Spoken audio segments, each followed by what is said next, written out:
குன்றிமணியை ஒரு நாள் முழுவதுமே பசும்பாலை நல்லா ஊற வைத்து மேல் தோல் எல்லாம் எடுத்துட்டு உள்ளே இருக்கிற சீடை மட்டும் அரைச்சி எடுத்துடணும்.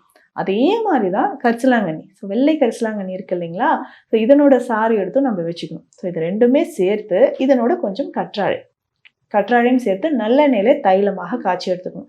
ஸோ 3 தோடம் இருக்கிறவங்களுக்கும், ஸோ வாதம், பித்தம், கபம் 3 தோடம் இருக்கிறவங்களுக்கும் இந்த தைலம் ரொம்ப ரொம்ப பெஸ்ட்டு. ஸோ வீக்லி ஒரு 2 டைம்ஸ் இதை நல்லா தலையில் அப்ளை பண்ணிட்டு மசாஜ் பண்ணணும். மசாஜ் அப்படின்னு சொல்லும்போது ஒரு சிலர் நல்லா ஃபாஸ்ட்டாக பண்ணிடுவாங்க. அந்த மாதிரி இல்லை, மைல்டாக நம்ம பண்ணணும். மசாஜ் பண்ணும்போதே ஒரு சிலர் சொல்லுவாங்க, எனக்கு தலையில் எண்ணெய் வச்சு தேய்க்கும் போதே கையிலே அவ்வளோ முடி வந்துடுதுன்ட்டு. அது என்னன்னா, ஏற்கனவே உடல் உஷ்ணமாக இருக்கும். ஸோ நம்மளும் நல்லா ப்ரெஷர் கொடுத்து தேய்க்கும் போது கையில் அது ஹீட் ஜென்ரேட் ஆகி இன்னும் ஹேர் ஃபால் ஆகும். அதனால் மைல்டாக தான் நம்ம மசாஜ் பண்ணணும்.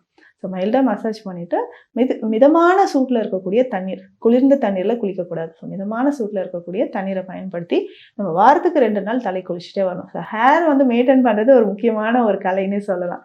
ஸோ அந்த மாதிரி நம்ம மெயின்டைன் பண்ணிக்கிட்டே வரும்போது ஹேர் ஃபால் குறையும். கிரே ஹேர் இருந்தாலும் அது நார்மல் ஆகிடும்.